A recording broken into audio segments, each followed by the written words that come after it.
I'm at Casa de Luz, a vegan restaurant here in Austin, sitting at a table with a woman. She and I haven't been in contact for 2 months, but when I think about her, my heart still races. We spend the first hour laughing. My jaw is tired from smiling. As adults, we should not be laughing like this, and we can't help it. I love her, and I think she still loves me. We are here because I have a question for her. I practiced asking it in the car on the drive over, so hopefully it comes out okay. My therapist, who has been impartial on everything I've shared with him in the last 2 years, was adamant that I not ask this question. But I'm not going to let that stop me.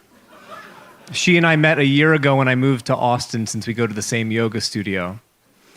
We get in the habit of chatting as we roll up our mats and put on our shoes, and eventually our conversations start to linger in the lobby. One night I'm sitting in my car in the parking lot of the yoga studio after class, and there's a knock on my window. It's her. She's come over to give me her number. She says she knows I'm new here, and if I ever want to explore Austin with a local, she would be happy to join me. Now, I'm pretty good at missing signals of interest from women, but even I noticed this. That said, I am from New Jersey, and it's very alarming to me how friendly and warm people are here in Austin. So I'm not sure if I've just been met with Southern hospitality or she left the door wide open for me to ask her out. Either way, when I get home that night, I send her a text inviting her to join me to the Lady Bird Johnson Wildflower Center. We're both busy, but we find a time in 2 weeks. In the meantime, we text, and some nights she asks me what I'm grateful for that day. I always answer with 3 things, 1 small, 1 medium, and 1 large thing that I'm grateful for. She loves that I do this, and I love that she loves that I do this. I am so attracted to this woman. She has this feminine gentleness to her, and at the same time is a triathlete. She's graceful but grounded, and I can tell from her eyes when she smiles it's with her heart. 2 weeks pass, and I text to confirm we're on for the next day, but she responds with a very long message. She tells me that she's been on a few dates with a guy and is interested in focusing on one person at a time, so cancels our plans. I am not happy about this, but I respect how she's going about dating. We still see each other at the yoga studio and chat while we roll up our mats, but no longer linger in the lobby and no more texts. Like her, I'm dating intentionally. I want to get married and have kids. I have known that I want to have kids since I was a kid. But more than having kids, I want to do the act of fathering. I want to build forts and sing lullabies and be there for their first heartbreak. I'm so excited about this part of my life. I started writing songs about it more than a decade ago. A few weeks later, at yoga class, as we're rolling up our mats, she tells me she's about to go to Juiceland to get a smoothie if I'd like to join her.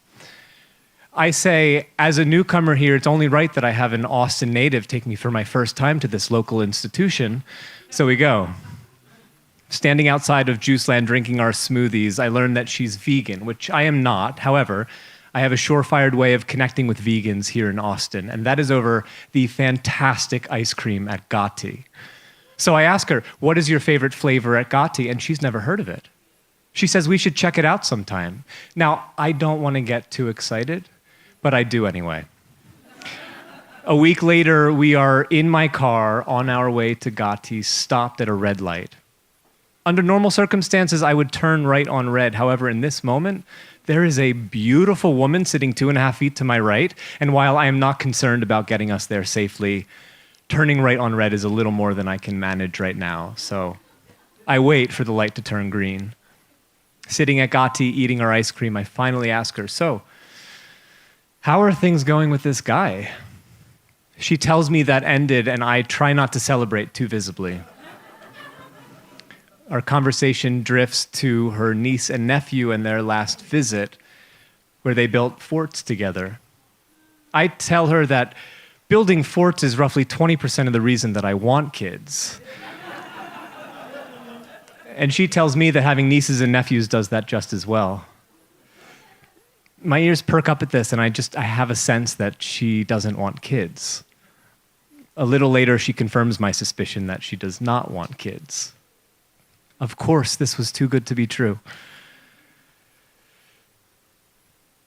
Later that week, we are at a noon class on a summer Friday. It is a hot day out, and as we are rolling up our mats, she says it's a great day for Barton Springs. I've never been and couldn't help myself. I said, as a newcomer here, it's only right that I have an Austin native take me for my first time to this local institution. So we both play hooky from work and go. We are laying on a blanket at Barton Springs, and she tells me, even though we are not a match long term, she still wants me to come home with her. Now, this sounds amazing. However, I have learned about myself that to get physically involved with a woman is to get emotionally involved with her, and if this is not going to go somewhere, I have a lot of hesitation about that. And I tell her this, despite some shame, because as a guy, I feel like I should be chasing casual sex, or at the very least, accepting the opportunities that are presented to me. She listens without any judgment whatsoever. She is so easy to talk to. She asks, but aren't we already emotionally involved?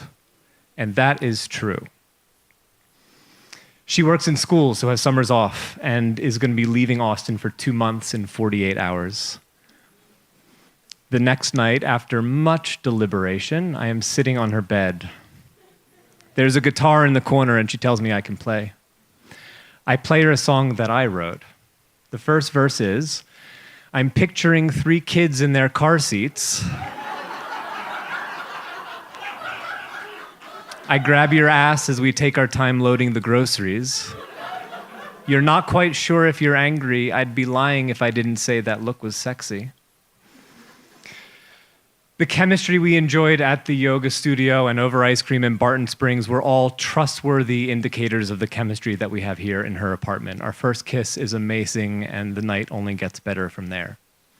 The next night, we get dinner and go back to my place. I tell her that there are 3 ancient Greek words for different types of love, and I feel all of them about her. She is much more economical. She only needs 3 words to tell me she loves me. At this point, we are mad bargaining with ourselves. I'm wondering, do I really need kids? And she tells me the idea of having kids with me feels different than when she's thought about it before. It is 4 a.m. on a Tuesday morning, and I am driving her back to her apartment, hoping to catch every single red light along the way to squeeze out whatever seconds I can with her before we go back to having only rolling up our mats and putting on our shoes to connect over. I walk her to her apartment and say goodnight.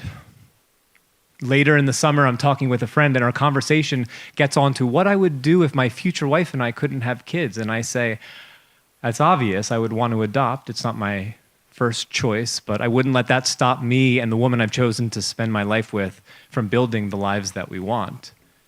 And in that moment, I realized I never asked this woman if her thoughts about having kids changes with the idea of adoption, and I have to ask her when she gets back.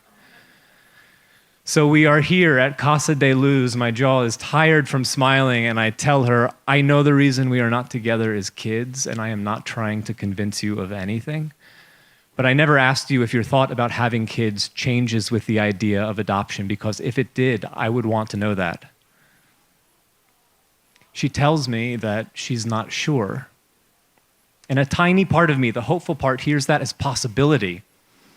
The rest of me realizes that while I am absolutely dating for my future wife, I am also choosing who my kids will have as their mother someday. And I want them to have a mother who knows she wants kids as much as I do. I used to think when 2 people love each other, they should do whatever it takes to make it work. And now I realize sometimes loving someone means letting them go so you can both enjoy the lives of your dreams. Thank you.